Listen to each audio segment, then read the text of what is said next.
Múlt pénteken nyilvánosan semmisítette meg az összegyűjtött kopogtató cédulákat a helyi Jobbik. Mirkóczky Ádámot, a párt képviselőjelöltjét február 19-én vette nyilvántartásba a helyi választási bizottság.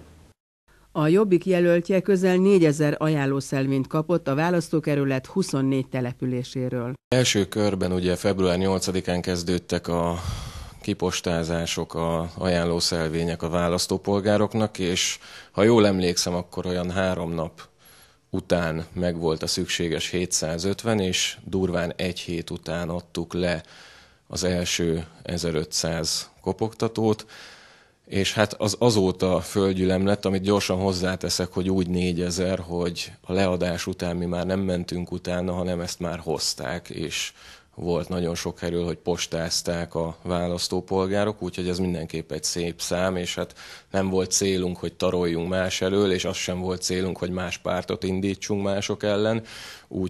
úgyhogy így alakult ki ez a 4000. Ebben benne van, ha jól tudom, Füzesabonyból közel 1000 ajánlószelvény, amelyeket kaptunk a választóktól, és hát a 24 település összességéből van, tehát nincs kifejezetten, talán annyi az egyetlen kiemelendő, hogy Füzesabonyból 1000 kopogtatót kaptunk, és az mind itt van most, és megsemmisítésre vár. Miért?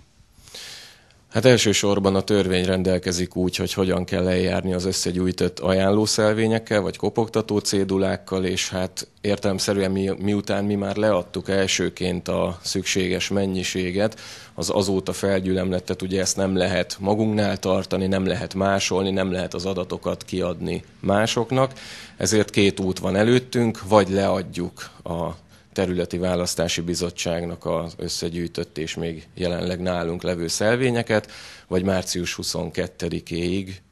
megsemmisítjük azokat, és mi át az utóbbi mellett döntöttünk, hogy egyrészt a sajtó nyilvánossága előtt, másrészt pedig majd hitelesített jegyzőkönyvek kíséretében megsemmisítjük, és ez azért szükséges elsősorban, hogy ne tudjon minket senki sem különböző csalásokkal vádolni, hogy például adatokat gyűjtenénk, vagy például másokat indítunk mások ellen.